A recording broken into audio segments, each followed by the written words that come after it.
السلام عليكم، انا اسراء. فيديو النهارده هيكون عباره عن روتين العنايه بالشعر. فلو انت عايز تعرفي ازاي انا بعتني بشعري بليز تابع الفيديو لحد اخره.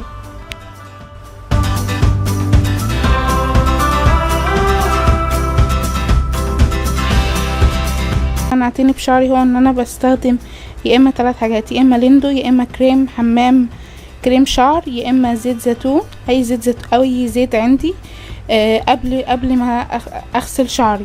فايه بكون عاملاه من يوم اللي قبله او قبليه بشويه ساعات، يعني بكون حطاه وبدلك شعر لمده حوالي 3 دقايق، وبعد كده بستنى حوالي 4 ساعات او كده، او اسيبه لليوم اللي بعده. انا بحب اسيبه لليوم اللي بعده. اليوم اللي بعده بستخدم الشامبو، بغسل شعري بالشامبو. الشامبو والبلسم دول انا جايباهم من لوريال. الشامبو المجموعه دي انا اتكلمت عنها في فيديو مشترياتي، فلو ما اتفرجتيش عليه انا هسيبلك الفيديو في صندوق الوصف. بس ده حلو جدا للشعر التالف وانا حباه جدا، وبينظف الشعر فعلا. يعني بحطه مع الخلطه دي انا عاملاها، حطاها في علبه هنا. الخلطه دي للقضاء على القشره، لان انا بعاني من القشره.